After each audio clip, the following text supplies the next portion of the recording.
नमस्कार, पहाड़ समाचार में आप सभी का स्वागत है। मैं हूं आपके साथ अब्दुल करीम। खबरों की शुरुआत करेंगे। उत्तराखंड में भव्य शुरुआत कर चुके कुंभ के अवसर पर इस बार हरिद्वार जिले के देहात क्षेत्रों में भी शाम तक लोग पेशवाई का भरपूर लुत्फ उठा रहे हैं। अखाड़े की पेशवाई के दौरान संतों पर हेलीकॉप्टर से पुष्प वर्षा की गई है। यही नहीं, लश्कर में संतों का स्वागत बड़े ही धूमधाम से किया गया। गाजे बाजे के साथ मुस्लिम समाज के तमाम लोगों ने फूल मालाएं पहनाकर संतों का भव्य स्वागत किया। लक्सर में बुधवार को श्री पंचायती अखाड़ा बड़ा उदासीन की शोभा यात्रा निकाली गई थी। इस शोभा यात्रा में हिंदू धर्म के अलावा अन्य धर्म के अनुयायियों और उससे जुड़े लोगों द्वारा फूल मालाओं के साथ साधु संतों का जोरदार स्वागत किया गया था। इतना ही नहीं, इस दौरान हेलीकॉप्टर से पेशवाई पर पुष्प वर्षा कर इसे भव्यता और दिव्यता का रूप दिया गया। पेशवाई में हिंदू मुस्लिम भाईचारे का शानदार संदेश देखने को मिला। मुस्लिम समाज के लोगों ने फूल मालाएं पहनाकर संतों का अभिवादन और स्वागत किया। तो हरिद्वार की तस्वीरें आपको हम दिखा रहे हैं, जहां उत्तराखंड में भव्य शुरुआत कर चुके कुंभ के अवसर पर इस बार हरिद्वार जिले के देहात क्षेत्र में भी शाम तक लोग पेशवाई का भरपूर लुत्फ उठा रहे हैं।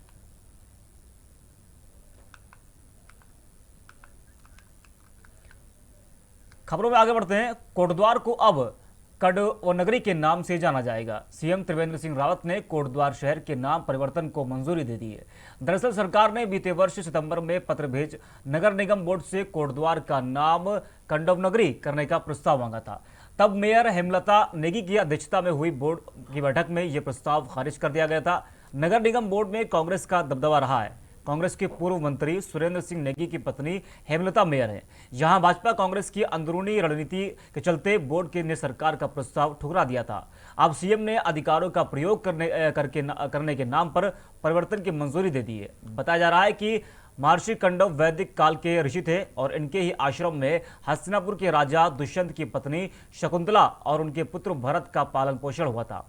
कहा जाता है कि कोटद्वार के पास महर्षि ने तपस्या भी की थी। इसके बाद से यह क्षेत्र कंडवाश्रम के नाम से जाना जाने लगा।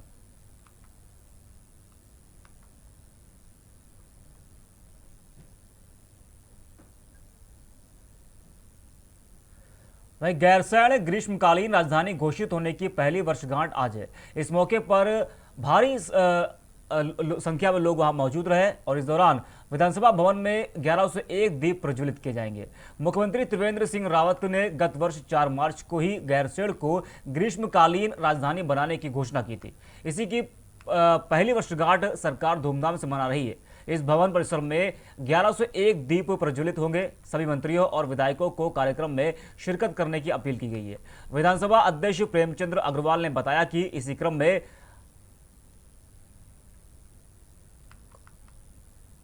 तो सरकार ने गैरसैंण और आसपास के क्षेत्रों में बुनियादी सुविधाएं जुटाने को 10 साल में 25,000 करोड़ रुपए खर्च करने का ऐलान किया है। और इसी परिप्रेक्ष्य में गैरसैंण विकास परिषद का गठन किया गया है और जल्द ही गैरसैंण और आसपास के स्थानों पर सड़क, पानी, बिजली, स्वास्थ्य, आवास आदि बुनियादी सुविधाएं उपलब्ध होंगी।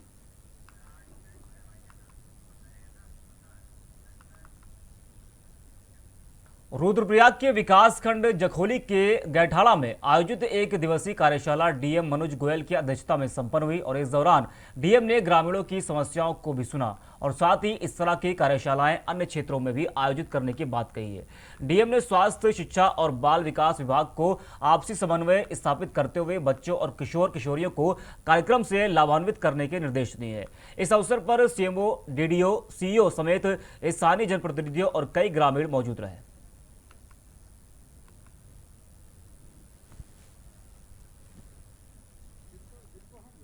ये कई सारी कार्यशाला जो हमको जिला स्तर पे करवानी होती हैं, वो कई बारी ऑफिसेज में दब के रह जाती हैं। कुछ कार्यशाला ऐसी ही भी उसमें से हमने आइडेंटिफाई करी जो कि यदि पब्लिक के बीच में करा ली जाए तो पब्लिक भी उसका लाभ ले सके। कई चीज़ें बड़ी टेक्निकल होती हैं जो शायद पब्लिक से रेलेवेंट नहीं रखती हों, लेकिन कई चीज़ें ऐसी होती हैं जो पब्लिक के बीच में जाके भी यदि हम वो कार्यशाला या वर्कशॉप या ट्रेनिंग करें तो पब्लिक भी उसका लाभ उठा सके। जिसका जीता जागता परिणाम आज आपने जो कार्यशाला हमने आरबीएस के और आरकेएस के उस कार्यक्रम की जो पब्लिक के बीच में कराई, तो उनकी तरफ से बहुत सवाल भी आए और बहुत क्वेरीज आई, बहुत उनको जानकारी भी उपलब्ध हुई and they were very very satisfied, बहुत संतुष्ट थे उस पूरे कार्यक्रम से। तो इसको आगे खबरों में आगे बढ़ते हैं। मसूरी पहुंचे दिल्ली विधानसभा के अध्यक्ष रामनिवास गोयल का आम आदमी पार्टी के कार्यकर्ताओं ने जोरदार स्वागत किया और इस दौरान रामनिवास गोयल ने कहा कि दिल्ली मॉडल को उत्तराखंड में बहुत पसंद किया जा रहा है, जिसे देखते हुए आगामी विधानसभा चुनाव में आम आदमी पार्टी उत्तराखंड में भी अपना परचम लहराएगी और दिल्ली में रह रहे उत्तराखंड के प्रवासी दिल्ली की सुविधाओं को भी उत्तराखंड में देखना चाहते हैं। इसी को लेकर उत्तराखंड में भी आम आदमी पार्टी मजबूत स्थिति में पहुंच चुकी है। भाजपा और कांग्रेस आम आदमी पार्टी की बढ़ती लोकप्रियता से बौखला गए और अनर्गल बयानबाजी पर उतर आए हैं। दिल्ली के विधानसभा अध्यक्ष ने उत्तराखंड के नैसर्गिक सौंदर्य की जमकर प्रशंसा की और कहा कि उत्तराखंड अपने आप में कई प्राकृतिक नैसर्गिक सुंदरता से परिपूर्ण है। दिल्ली में नहीं, सूरत में भी एमसीडी के चुनाव हुए हैं जी। गुजरात में भी हुए हैं, जो प्रधानमंत्री का अपने गृह राज्य है, वहाँ भी हमने अपना झंडा परचम फहराया। सूरत में 27 सीटें जीती हैं, 40 सीटें और दूसरे निगमों में जीती हैं और आज दिल्ली में कमाल हुआ, 5 में से 4 सीटें जीती। हमारी जीत एक महत्व रखती है, लेकिन बीजेपी का सुपड़ा साफ होना वो उससे भी ज़्यादा महत्व है। मसूरी नगर पालिका परिषद और हिलदारी संस्था के सहयोग से कंपनी गार्डन क्षेत्र में प्लास्टिक के कूड़े से निर्मित कूड़ेदान लगाए गए हैं। इसका उद्घाटन नगर पालिका अध्यक्ष अनुज गुप्ता द्वारा किया गया। पालिका अध्यक्ष अनुज गुप्ता ने बताया कि प्लास्टिक के कूड़े से निर्मित डस्टबिनों को शहर के कई पर्यटक स्थलों पर लगाए जाएंगे। उन्होंने कहा कि मसूरी में आने वाले पर्यटक को जानकारी दी जाएगी कि किसी प्रकार से बेकार प्लास्टिक का उपयोग किया जा सकता है। शहर की 10 दीवारों पर कलाकृतियां अंकित की जाएंगी, जिसमें कोरोना योद्धाओं के सहयोग और कूड़ा प्रबंधन के संबंध में जानकारियां दी जाएंगी। साथ ही शहर के कई स्थानों पर प्लास्टिक के कूड़े से निर्मित बेंचे, टाइल्स का भी इस्तेमाल किया जा रहा है। देखिए, ये जो लगाने का उद्देश्य सबसे बड़ा महत्वपूर्ण ये है कि जहाँ पे फुटफॉल ज़्यादा हो, जहाँ पे टूरिस्ट ज़्यादा आते हैं, जैसे कंपनी गार्डन, यहाँ पे कोई भी लोकेशन के अंदर देखें टूरिस्ट काफ़ी ज़्यादा आते हैं, तो टूरिस्ट आएँ और आकर के समझने की कोशिश करें कि कूड़े से और कचरे से भी कुछ नई चीज़ें बन सकती हैं जो उनके सामने आ सकता है, ताकि वो इधर उधर कूड़े को भी ना फेंकें। उनके आगे एक समझदारी जो है। वहीं मसूरी में लॉयंस क्लब द्वारा अधिष्ठापन समारोह आयोजित किया गया है, जिसमें कार्यकारिणी का गठन किया गया और नए पदाधिकारियों ने कार्यभार ग्रहण किया है। इस मौके पर लॉयंस क्लब की मंडल अध्यक्षा एकता मिड्डा ने नए पदाधिकारियों का स्वागत किया है और कहा कि लॉयंस क्लब सेवा भाव से जरूरतमंदों की सहायता करती है और कोविड काल में भी लॉयंस क्लब ने महत्वपूर्ण भूमिका निभाई है। उन्होंने नए पदाधिकारियों से आह्वान किया कि वो लगातार सेवा भाव से कार्य करते रहेंगे और जरूरतमंदों तक सहायता उपलब्ध करवाएंगे। आज यहाँ पर अधिष्ठापन समारोह हुआ लायंस क्लब मसूरी का और इसमें नई टीम का चुनाव हुआ। वो तो ये प्रोग्राम पहले जाता है, लेकिन कोरोना की वजह से ये स्थगित कर दिया गया था। आज इस प्रोग्राम में को किया गया है और एक ऑफिशियल विजिट मेरी रखी गई है। लगभग 9 महीने हम लोगों को कार्य करते हो गए हैं। जुलाई से जो कार्यभार मैंने संभाला था, उसमें सेवा कार्य हमारा जो लायंसेस का लक्ष्य है कि वी सर्व टू। और मैं एक बात बताना चाहूंगी कि हम लायंस क्लब इंटरनेशनल की लायंस विंग है, जिसमें कि हम लायंस के साथ उनका स्लोगन वी सर्व और हम वी सर्व टू के साथ काम करते हैं। हमारे डिस्ट्रिक्ट गवर्नर उनका उद्घोष वासुदेव कुटुंबकम, the whole world is a family, और मेरा उद्घोष स्प्रेड लव एंड पीस, प्रेम और शांति चाहूओ के साथ हम लोगों ने ये अपने उद्घोष अपने जीवन। देश में बढ़ते पेट्रोलियम पदार्थों के मूल्यों के साथ बढ़ती महंगाई के विरोध में कांग्रेस ने चंद्रभागा पुल के निकट केंद्र और राज्य सरकार का पुतला फूंका। चंद्रभागा पुल के निकट कांग्रेस के आमंत्रित प्रदेश सदस्य जयपाल जाटव के नेतृत्व में कार्यकर्ताओं ने बढ़ती महंगाई के साथ पेट्रोलियम पदार्थों में भारी मूल्य वृद्धि के खिलाफ नारेबाजी की और केंद्र सरकार के खिलाफ जमकर नारेबाजी की। जयपाल जाटव ने कहा कि बढ़ती महंगाई से आमजन का जीना दूभर हो गया है, यहां तक कि पेट्रोलियम पदार्थों की मूल्य वृद्धि के कारण रसोई का भी बजट बिगड़ गया है। उन्होंने कहा कि अगर इसी प्रकार महंगाई बढ़ती रही तो देश की जनता केंद्र और राज्य से सरकार को उखाड़ फेंकेगी। महंगाई पर नियंत्रण किए जाने के लिए पेट्रोलियम पदार्थों के मूल्य को वापस ले जाने की मांग भी की।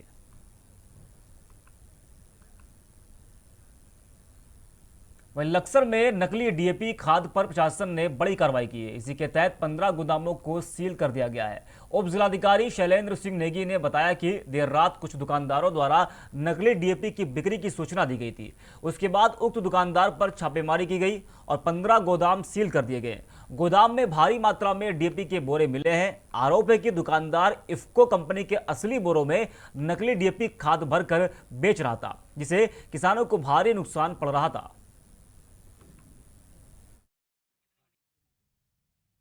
कल देर शाम को लगभग 8 बजे के लगभग मुझे जो है यहाँ पर स्थानीय एक कमेटी है खाद बीज भंडार की, उनके प्रतिनिधियों द्वारा जो है सूचना दी गई कि लक्सर और रायसी क्षेत्र में कोई विक्रेता हैं जो कि इफ्को जो सरकार की एक एजेंसी है उसके बोरों में जो है नकली उर्वरक बेच रही है। तो इस सब को देखते हुए एक गाड़ी भी जब्त की गई और गोवर्धनपुर चौकी में उसको रखा गया है। तो फिर इनके गोदामों पर छापामारी की गई और हमने कल रात को देर रात तक 1 बजे तक इनके 15 गोदाम जो है सील किए हैं और आगे की कार्रवाई के लिए हमने जो है मुख्य कृषि अधिकारी हैं उनको सूचना दिया है कि वो सैंपल लेकर के और भी जो भी कार्रवाई होती है उसको करेंगे और इसमें कड़ी से वहीं मसूरी के एमपीजी कॉलेज में सार्वजनिक कार्यक्रमों पर रोक लगाने की मांग की गई है। छात्रों के प्रतिनिधिमंडल ने प्राचार्य को ज्ञापन सौंपा है, जिसमें मांग की गई कि कॉलेज प्रांगण में किसी भी सार्वजनिक कार्यक्रम को न कराया जाए।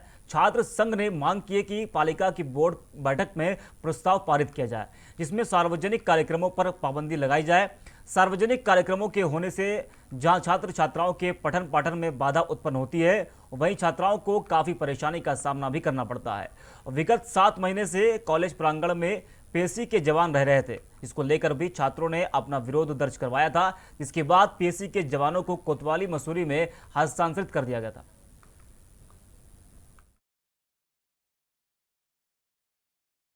देखिए, हमने आज नगर पालिका में और अपने कॉलेज प्राचार्य जी को एक ज्ञापन दिया है, प्रस्ताव पत्र दिया है, जिसमें हमने अपनी 2 मांगे रखी है कि भविष्य में पुलिस बल को हमारा कॉलेज परिसर ना दिया जाए और भविष्य में हमारे कॉलेज सभागार में किसी भी शादी समारोह के लिए उपलब्ध ना कराया जाए। हमारे कॉलेज परिसर को केवल शिक्षा के लिए, शैक्षिक कार्यक्रमों के लिए और कॉलेज से जुड़े कार्यों के लिए प्रयोग किया जाएगा। आगे से यदि ऐसा होता है तो उसका उग्र विरोध किया जाएगा, चाहे वो शादी समारोह हो चाहे पुलिस। स्वास्थ्य विभाग ने रुड़की के निजी अस्पतालों में कोरोना वैक्सीन लगाने के लिए अधिकृत कर दिया है। सीएमओ कार्यालय से जारी पत्र में रुड़की के विनय विशाल और भगवानपुर के आरोग्यम चिकित्सालय में कोरोना वैक्सीन लगाई जा रही है। निजी अस्पताल में इसके लिए 250 रुपये शुल्क लगेगा। इसी के साथ रुड़की के विनय विशाल हेल्थ केयर में कोरोना वैक्सीन का शुभारंभ हुआ है। विनय विशाल हेल्थ केयर में पहले भी हेल्थ वर्कर और पुलिस कर्मियों को कोरोना वैक्सीन की प्रथम डोज लगाई जा चुकी है, जिसमें अस्पताल के चिकित्सक और स्वास्थ्य कर्मियों ने बढ़ चढ़कर हिस्सा लिया। विनय विशाल हेल्थ केयर अस्पताल समुदाय के कोरोना वैक्सीन के लिए चिन्हित किया गया है।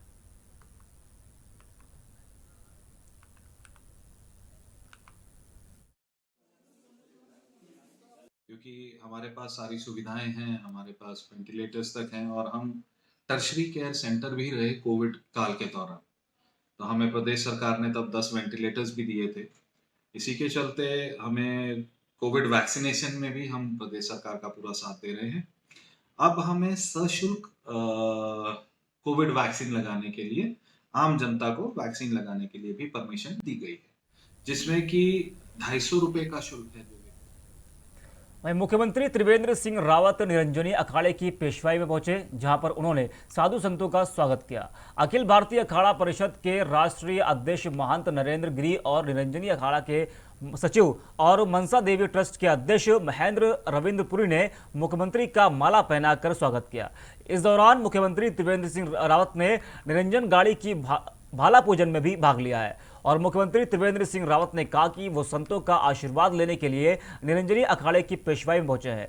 इस दौरान सीएम रावत ने कुंभ कार्यों का भी निरीक्षण किया।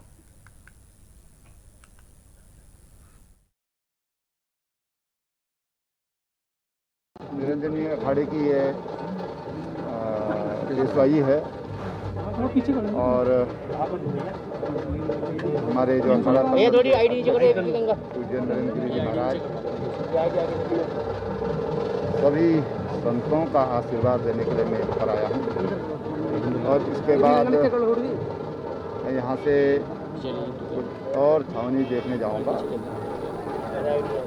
कुंभ कार्यों हरिद्वार में महाकुंभ का आयोजन 1 अप्रैल से शुरू करने पर मुहर लग गई है। इसके अलावा मंत्रिमंडल ने 2 नए विश्वविद्यालयों के गठन को भी मंजूरी दे दी है और केदारनाथ पुनर्निर्माण के लिए ट्रस्ट को मजबूत करने जैसे महत्वपूर्ण फैसले भी किए गए हैं। विधानसभा में हुई मंत्रिमंडल की बैठक में कुल 12 फैसले लिए गए। सरकार ने केंद्र सरकार की आशा के अनुरूप हरिद्वार महाकुंभ की अवधि को कम से कम रखने पर सहमति जताई है। महाकुंभ का आयोजन 1 अप्रैल से 30 अप्रैल तक किया जाएगा। और इसी के साथ आपको हम छोड़ जाते हैं इस खास रिपोर्ट के साथ।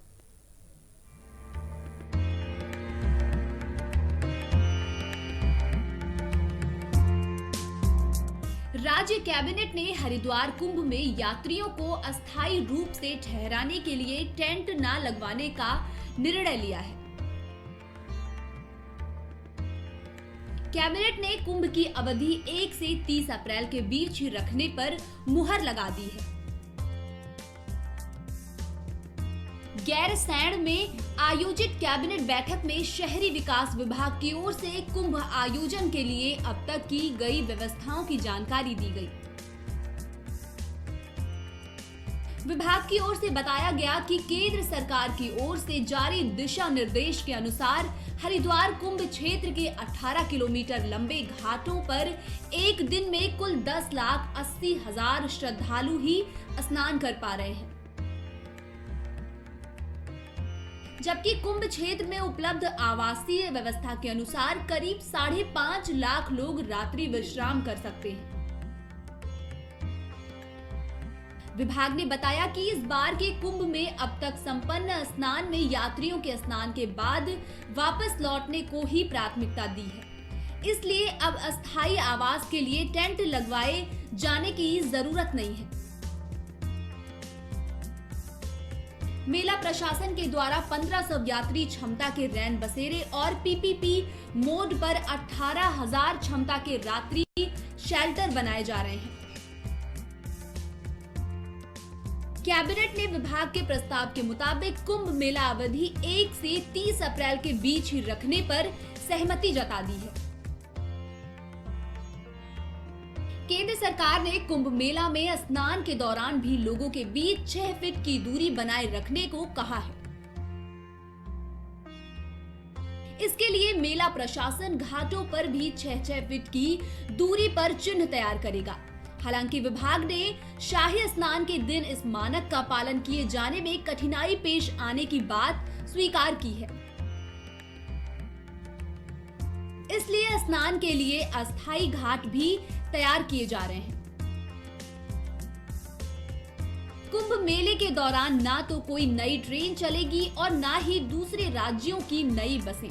रेलवे बोर्ड और आसपास के सभी राज्यों के मुख्य सचिवों को इस बाबत पत्र भेजा गया है ताकि कोविड के मद्देनजर मेले के दौरान भीड़ को नियंत्रण में रखा जा सके। रेलवे बोर्ड के अध्यक्ष को मुख्य सचिव ने एक पत्र भेजा है जिसमें कुंभ मेले के दौरान कोई भी नई ट्रेन न चलने का निवेदन किया गया है। साथ ही 12 अप्रैल और 14 अप्रैल को शाही स्नानों में हरिद्वार आने वाली ट्रेनों की अनुमति इस तारीखों से एक दिन पहले न दिए जाने और केवल निकासी के मकसद से पर्याप्त संख्या में आउटबाउंड ट्रेनों का संचालन करने का अनुरोध किया गया है। पंजाब, हरियाणा, हिमाचल प्रदेश, जम्मू कश्मीर, दिल्ली, राजस्थान, गुजरात, उत्तर प्रदेश, मध्य प्रदेश, छत्तीसगढ़, बिहार और झारखंड के मुख्य सचिवों को पत्र भेजा गया है कि कुंभ मेले के दौरान इन सभी राज्यों से कोई भी विशेष बस सेवा संचालित न की जाए और जो श्रद्धालु कुंभ मेले में आए वह स्वास्थ्य जांच कराने के बाद फिटनेस सर्टिफिकेट लेकर ही आए।